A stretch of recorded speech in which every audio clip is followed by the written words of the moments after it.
Oke, masih dengan Profesor Kardus. Tak berijazah, tapi jenius. Kalian pasti tahu dengan uranium. Ya, uranium adalah unsur radioaktif alami yang pertama kali ditemukan dan dieksplorasi di bumi.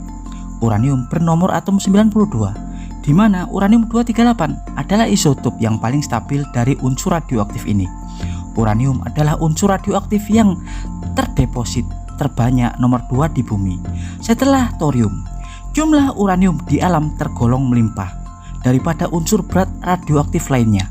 Karena itulah uranium paling sering dimanfaatkan untuk berbagai kebutuhan, baik industri nuklir, militer, peralatan dan teknologi kesehatan, dan lain-lain.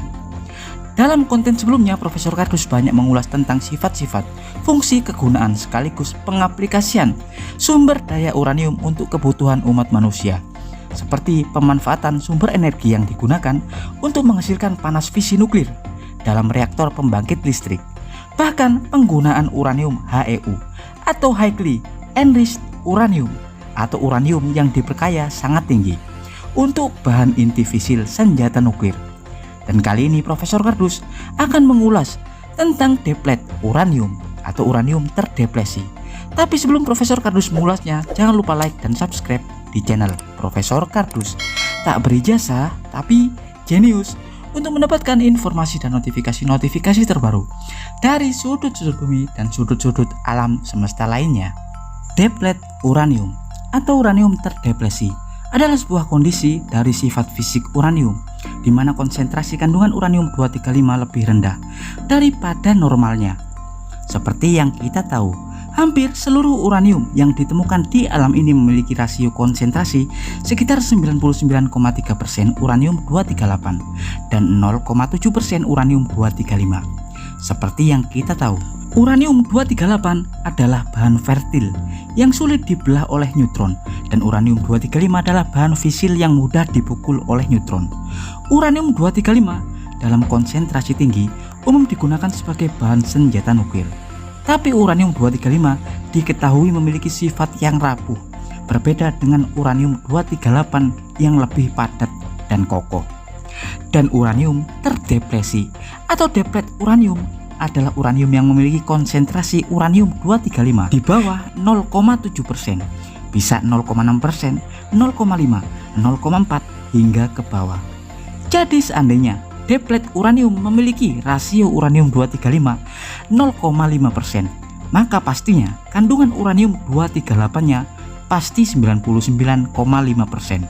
Seperti yang Profesor Kardus sebutkan sebelumnya, karena kandungan uranium-235 dari deplet uranium sangat rendah, di bawah 0,7%.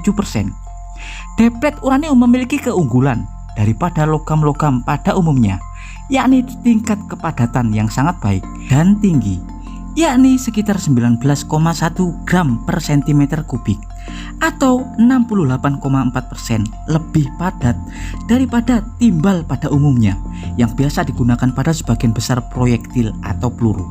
Hal itulah yang dimanfaatkan oleh para perancang senjata di seluruh dunia, yakni penggunaan proyektil deplet uranium yang biasa berkomposisi sekitar 99,7% uranium-238 dan 0,3% uranium-235. Amunisi berproyektil deplet uranium sangatlah kokoh, bahkan dapat menembus lapis baja anti-tank. Diketahui selain kekokohan dan kepadatan, deplet uranium memiliki massa yang lebih ringan tapi tetap padat. Hal itu dapat menghasilkan efek hambatan aerodinamis yang baik. Hambatan aerodinamis adalah gangguan atau hambatan ruang udara di sekitar terhadap perilaku proyektil yang sedang terbang atau melaju di udara. Deplet uranium dapat meminimalisir gesekan dengan materi atau udara yang menabrak proyektil, yang menghasilkan akselerasi sangat baik. Terlebih deplet uranium ringan dan juga kokoh.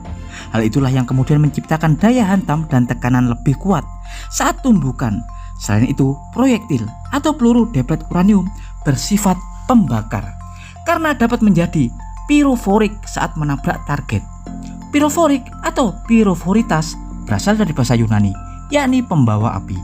Jadi proyektil deplet uranium dapat menyala dan membawa panas saat bergesekan dengan udara, dan dapat menghasilkan ledakan api saat terjadi tumbukan dengan baja atau bahan apapun yang ditumbuk. Hal itulah yang membuat daya hancur efektif saat tumbukan terjadi. Hingga deplet uranium sangat efektif untuk digunakan sebagai proyektil penembus kendaraan anti peluru seperti tank, panser, dan lain-lain. Ya, dan sekian adalah informasi singkat dari Profesor Kardus tentang uranium yang terdepresi yang umum digunakan sebagai proyektil anti tank. Profesor Kardus dari tambang uranium Kazakhstan mengabarkan.